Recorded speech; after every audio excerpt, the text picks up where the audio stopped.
right, but let's get started. So we're in part 2 of Join Our Table, devoted to a soldier, join our table, the Tennessee version. And the things we want to talk about, which we didn't get to on the first episode, is, shifting from trauma to healing and self-therapy. So we have 2 of our guests, Mr. Andrew and Mr. Korey here. Like I said, Sarah is sick and Malachias is MIA. So maybe, I don't know, he'll pop on when he pops on, apparently.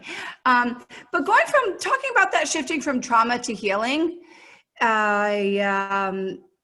I like to think of it as like your state of being, right? We live in a state. Our state is the presence. It's like our primal existence. And when we are in some sort of trauma, that state is compromised in some point.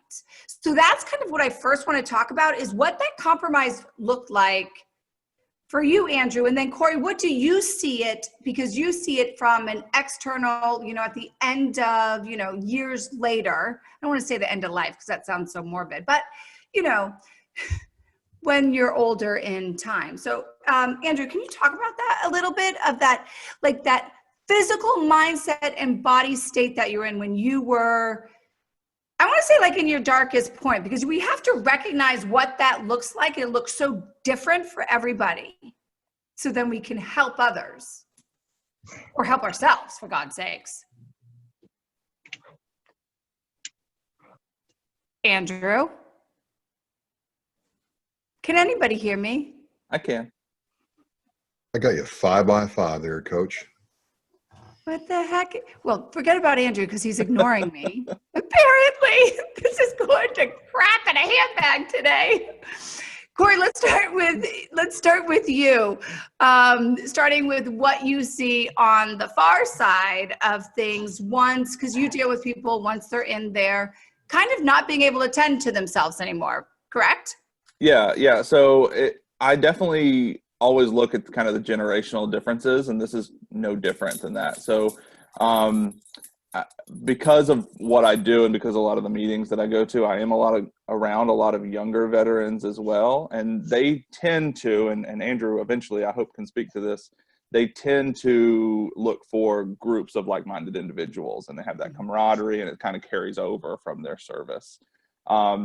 The guys that I'm working with, because they're all men right now, what they look for is more individual relationships, and they don't necessarily want to go out there in a big group and talk about the experiences they had in the service. They want to get together with their friends. They want to have groups of friends, but when we're talking about transitioning to healing from that trauma, they want an individualized one-on-one relationship, but not with a professional. They don't want to see a therapist. They don't want to see somebody who has kind of that connotation, because in their mind, they view that as being weak. And so a lot of them will look to people like caregivers that are coming in, or they'll look to people who, a nephew who's just particularly interested in their uncle's time in the service.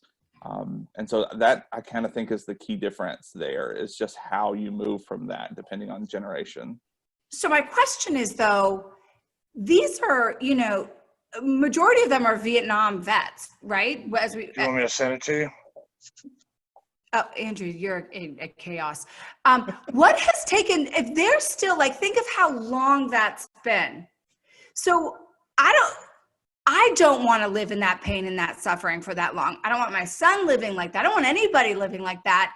What do you think has made it so that it's been that long? Because everybody here listening, if they know, if it's them, if they know someone, how do you recognize that so you're not sitting there for 40 years? Yeah, well, and I think, you referenced the Vietnam veterans, and they're such a unique group, because when they came home from Vietnam, they were basically told, don't tell anybody that you were serving in Vietnam, because they had it was such a harsh welcome back. That they were getting spit on. I've heard stories of, they would come home, they would change into civilian clothes before they would talk to anybody, because they just knew And then there were so many, these that were wiped from the record books. They really weren't allowed to talk about a lot of those things for a long time until recently. So that's kind of what they are. Now, I think I also have I deal with a lot of Korea veterans and a couple of veterans from kind of other World War II. There's a couple of them, but they have a little bit of a better time dealing with it because they know they can go and they can talk to everybody, and they're so well respected in the community. And they know that. So they know when they came home from the war, people looked at them and like, oh, that's a soldier, and that's somebody I should respect, as opposed to the Vietnam veterans who came home from the war who were like, I'm not getting respect from anybody. So it's just kind of an interesting transition. It kind of depends on when they served. I think it's a mindset, actually, because I think Andrew's coming back on. Can you hear now, Andrew? Yeah, now I can hear you. Okay, good. So maybe you could speak on this. So what Corey was talking about, it was like the Vietnam vets, they weren't allowed to speak. And I hear that same thing, Corey. I mean, I think we all have.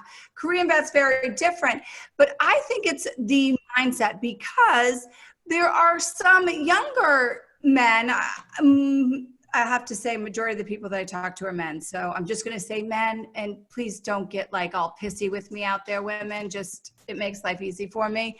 But men that in their family, their mindset is, or that they've stuck to, I need to be strong. I can't talk about things for whatever the reason is. They're the provider. They're the, the ones that are supposed to be strong. They still go back into that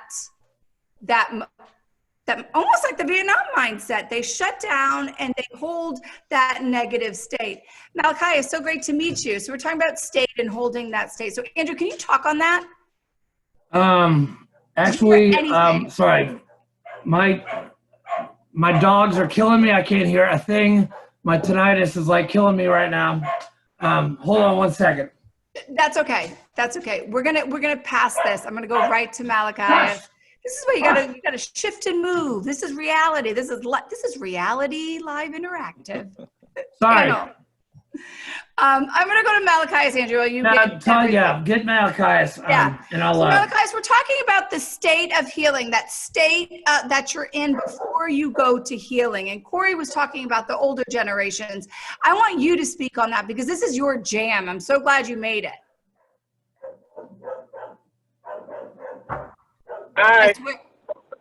I swear the world, the angels of the computer are not working today. Nobody who needs to hear me can hear me. Maybe that. I can hear you. Okay, could you answer that question? Can you repeat it? Because I just got in. Yes, I can. Sorry. That's okay. We were talking about the state that you're in right before, during trauma, before you start to go into healing. What does that look like? What does that feel like? And we also were talking about the mindset between different generations, but I said it doesn't even matter about different generations. It matters about, does that person think that it is showing weakness, that they have to be the protector so that they don't actually allow themselves to let go of their trauma to go through the healing?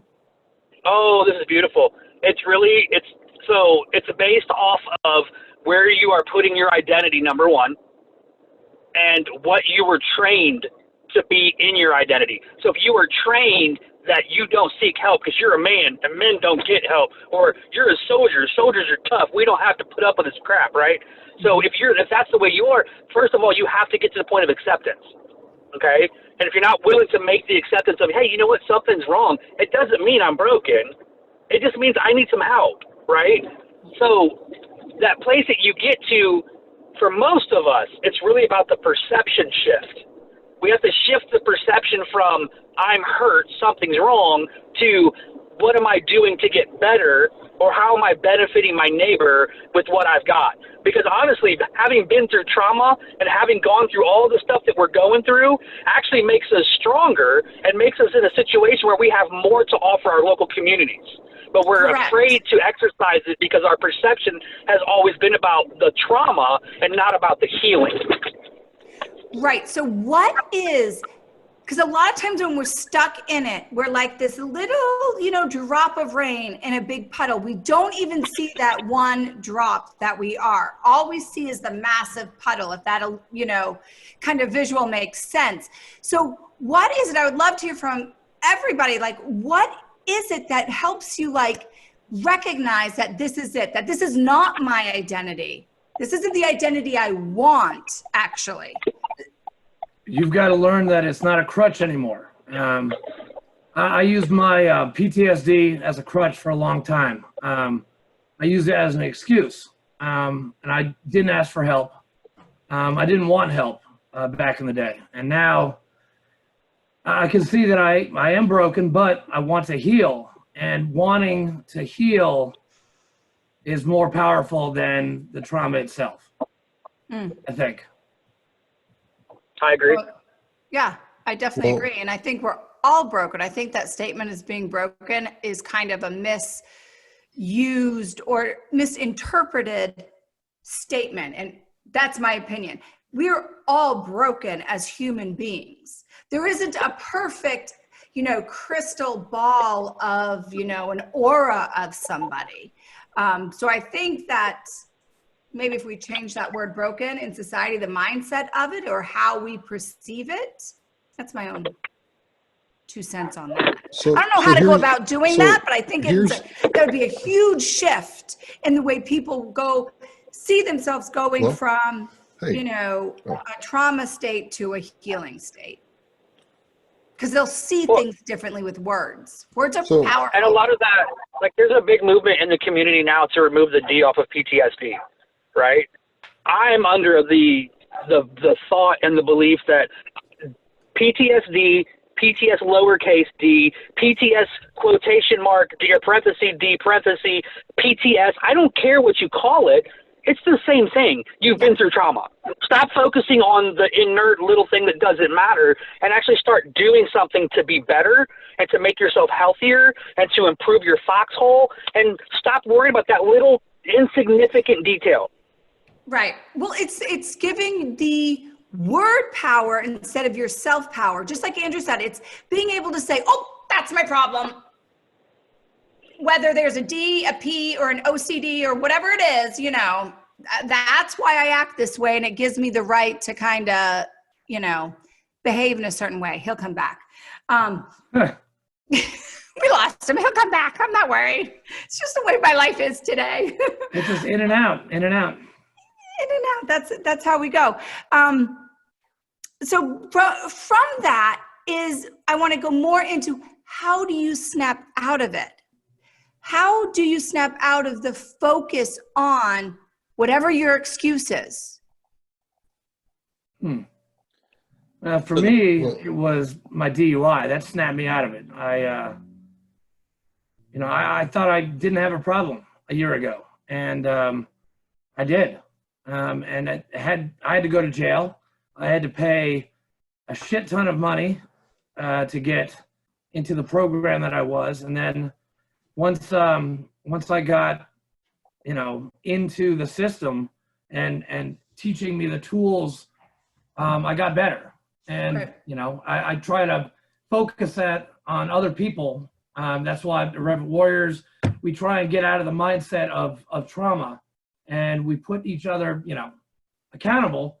We hike together and we use those endorphins, and we bring everything together, and we use humor and this and this and this, and we lose sight of the trauma, and we focus in on the relationships and the healing and the stories.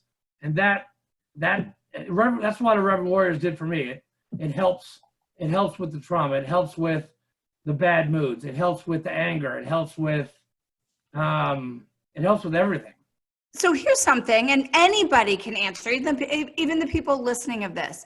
How do you not take that shift and then use that shift as your crutch?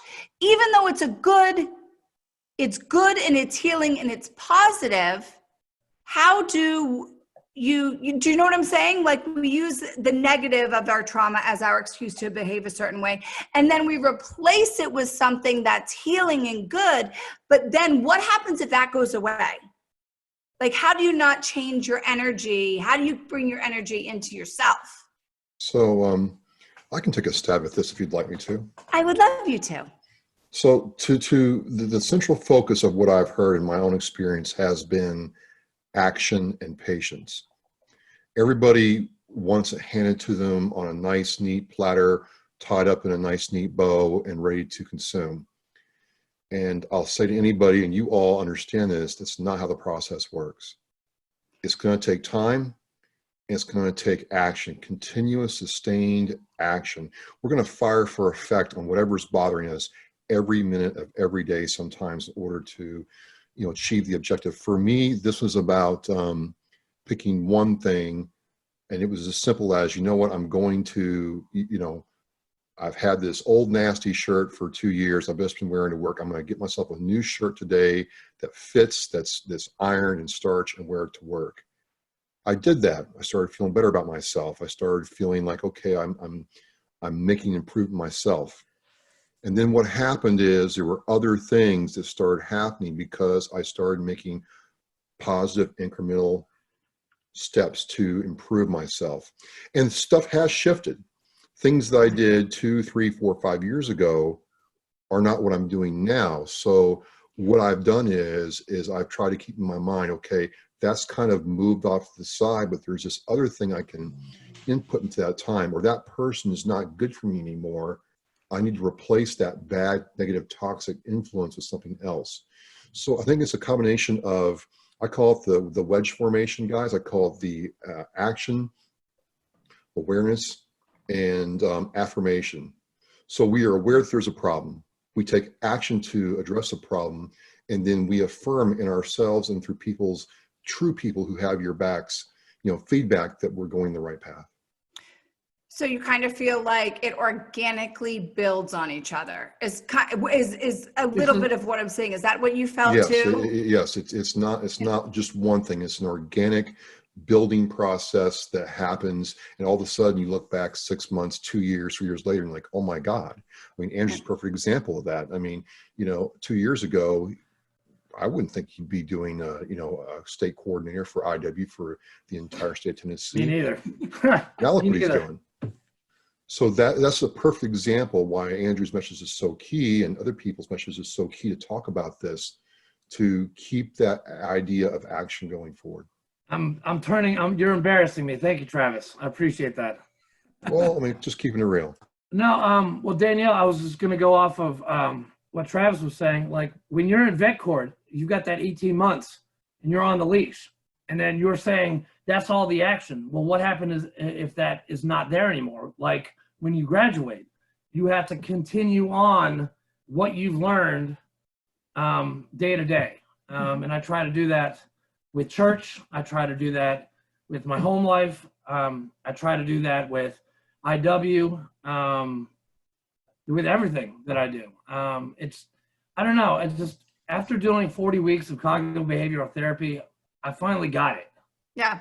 And it was a combination of things, I guess. Well, it's the proactiveness of daily work. Yep. Because it's easy to do it when you have to, because you have no other choice, because you're like, okay, this is death or move forward, right? Like, you're forced to do it, but we get complacent in our life. And when being proactive, that's why my new saying is live free, because I live free and die state.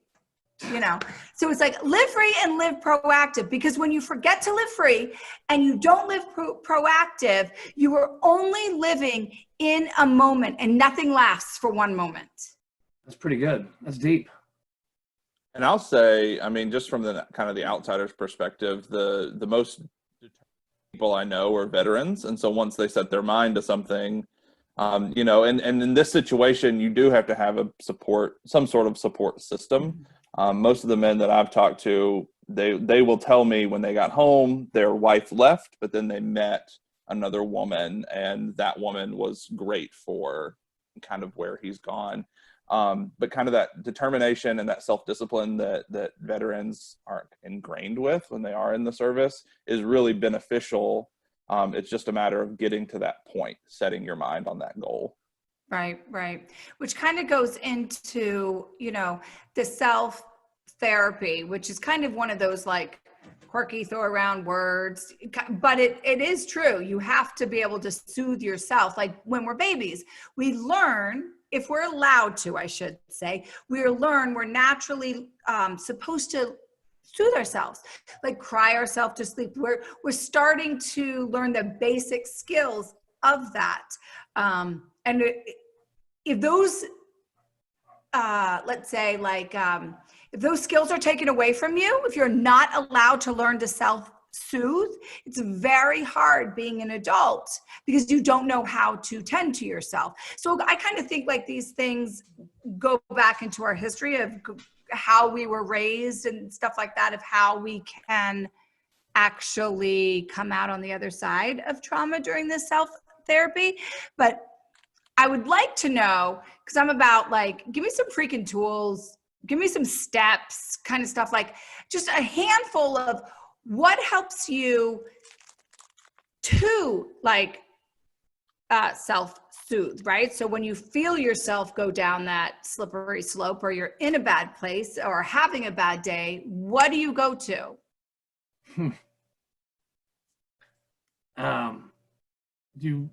Travis, do you want to take this, or Corey? I would like everybody to take this one at some point. I'll go first. Yeah, go ahead, Travis. Sure, absolutely.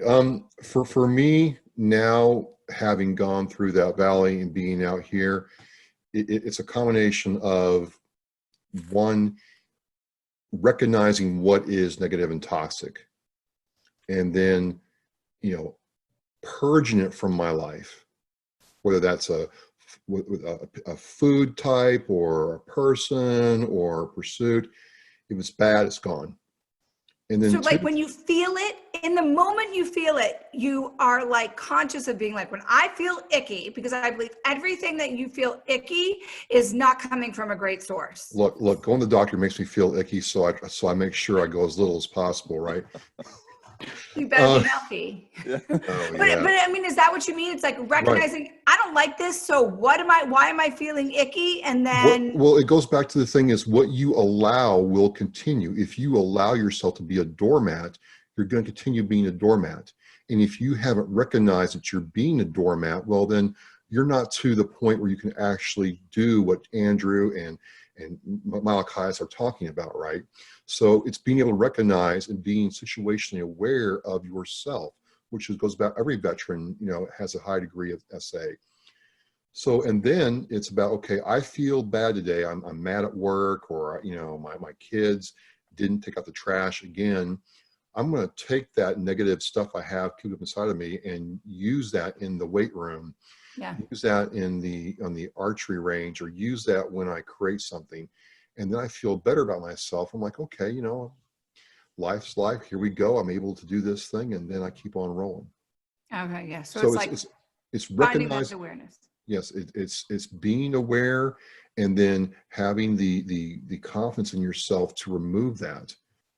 And I think you can't, like Andrew's there and I'm there and other guys in this call are here, but a lot of people aren't there yet. Mm-hmm. They haven't recognized what the negativity is. And it's hard to get there. It takes, Yeah, and as the DSM-5 says, it takes 18 months for your brain to change. And that's why Vet Court was so awesome, because it took me, I was out of control last year, out of control. Yes. And now I've learned visualization, the rubber band thing, that works like wonders. Like I actually, okay, case in point, I was just up at my mom's place in Swanee yesterday before Governor Bill, you know, shut the whole state down. But, you know, my mom and I, we got into a huge argument, and I had the rubber band on, and I kept on, you know, doing this to the rubber band, to my wrist. It changed my thinking. And I said that in the last one too. Mm-hmm. And I don't know, it's just, they gave us a lot of tools in Vet Court and Anthony and Miss Kathy, my counselors, they give you a lot of stuff to use when you're out and you're done. So Yeah. you can continue on, not thinking about the trauma, not thinking about, I have a disorder, like improve myself, improve other people, keep on doing that. Right, right. Well, because it's continuous, because you will slip. We're human beings. We will slip back into habitual patterns. Yeah, they're called stuck points. Yeah. We get a lot of, yep. Travis has heard of stuck points before. Yeah. Yeah, stuck points it happens a lot in AA, stuck points, and then you relapse. And hopefully, I'm still clean and sober, but I can't say that I'm never going to drink again because I don't know. But right now, I'm not. Right. I'm not at a stuck point right now. I know where I am. I know what I have to do. Right, right. So it's, how about you, Corey? Are there any because I think the more ideas, I'm always like, the more tools you have, the easier it is going to be to fix whatever comes your way. I'm super big on that because I don't think there's one thing that works all the time. There's you got your favorites and then all of a sudden they don't work anymore. And you're like, holy bejeebas, I need something new. So that's why it's always being proactive. You're always getting something new. Are there things that you find work for the people that you're around? Yeah, I think it's just an individual approach. I've got one who's huge on family. Anytime he can have his nephews up to his house, he wasn't able to have kids of his own, and so he kind of treats his nephews. So he has his family around a lot. I have another one who he plays the saxophone, and he'll go out on his front porch and he will play the saxophone. He's shown me videos, and it's the loudest saxophone playing I've ever heard in my life. Nice. But he has a lot that who just love that about him, and they send him cards, and it's just such an individualistic approach to find something that that works for you as you're going through those things. And don't you find, as we're wrapping up, it's okay if it's not a failure if it takes you 1 billion things to try? Because I just want to put that out there. And if you guys agree with me, let me know. Because sometimes we're like, gosh, I tried and I tried everything everybody's told me. And nothing's working. I'm still a disaster in my mind, or I'm still wanting to die. I'm still stuck. I'm still miserable. I'm still crying every night. And they just kind of give up. So do you have something, actually, I just went off of that. If you could have to circle out, what to say to something like that, because I hear that a lot. Sure, absolutely. I would say this, there's 10 to 13 billion people on this planet. So you could be going through a lot of things for a long time to find your thing. So I wouldn't really worry about what doesn't work. It's the ability to keep looking for whatever it is and not care what people think. What people think about what you're pursuing is not their thing, it's your thing. Because when you find your thing, like I found my thing and these guys have all found their thing, it's our thing. And then people see that, wow, okay, that's working for him. That's pretty cool. Whoa, hi, Hello. So that's how I would say it is. There's a lot of people on this earth who have their things, and instead of worrying about what doesn't work, just keep going for what does work. You'd be surprised. Yeah. And Danielle, I agree. I couldn't find anything that worked at all. I tried AA so many times. I tried to quit. Actually, and I'm taking what I've learned, and you guys are going to be very proud of me. I haven't had a cigarette in 7 days. I am very proud of you. Wow. Oh my God, I have an app on my phone just like for drinking, and I haven't had a cigarette in 7 days. I have saved like $20. I haven't smoked 91. There's 91 cigarettes I haven't smoked. And pretty soon I'm going to get life back into me, my lungs, my gums. Everything is going to be better for me. And I owe it to, something that doesn't work. If you keep trying, at some point it's going to work for you. You're going to have to get down on your knees and pray, just like I did, please God, relieve me of this demon called alcoholism. And you know what? Not drinking and not smoking, the PTSD is not as bad as it used to be. Because when I was drinking and when I was hopped up on alcohol, the PTSD was really, really bad because I was combining the medicine that's supposed to help with alcohol, and that made it even worse. And I've taken something out of the equation, put it away, and it's actually, my medicine's working. Like Wellbutrin didn't work before because I was drinking on it. I'm taking Wellbutrin now, and I feel great. This is the best I've ever felt in a long time. That's really good. That's really good. You're taking control of like your body instead of giving it up to somebody else or some other stuff. That's pretty cool. And I do want to say there are a lot of people up in the way. And this was in a meeting from last night, from an IW meeting. There are a lot of people up there in New York and New England area that are, I know they're lonely. I know they're tired. I know they're depressed. But as a Stoic once said, this too shall pass. This will be behind us very soon. But if you need help, you can always give me a call, or Travis, or Corey, or Danielle. So here's a thought, guys. I mean, I'm going through this, and I've got it pretty good, honestly. But I'm like, what did our forefathers do? What did those people in France and Britain and Spain do when they were getting bombed every day for 3 or 4 years? I mean, you're right, it does pass, but I'm like, we've got it pretty good compared to, B-17 or Messerschmitt flying overhead, dropping 500-pounders on us. Yeah. They made it. They thrived. So you're right. We got to look at the big picture, Andrew. And look at the big picture and look at the small little things, right? The small little things that we do and that you can actually do now that don't really make a difference at all, but make a huge difference in the scheme of everything. That you don't even pay attention to. That's why I started that whole how do you show your love? Because we forget to show our love, not just to ourselves, but to the people around us. Yep. And it just takes one small 3-second little thing, but that will mean so much in the long term, right? You add up all those 3 seconds and you're like the Casanova. That's my vision. I'm a visual person. That's how I see things. But it's being appreciative of those little things. Like, we don't have it that bad. There's always, something else out there that is worse or more consuming. And we're blessed that we have like this. We can touch someone in a moment, not physically, but virtually. And that's huge, huge resource. Even if we don't do it, if we just sit back and watch, like we kind of talked about, before. So is there any last parting words that you'd like to say before we take this part 2 that started off in total mayhem and chaos and brought it all together? It goes Bring from it home. up here to something concise and helpful to people.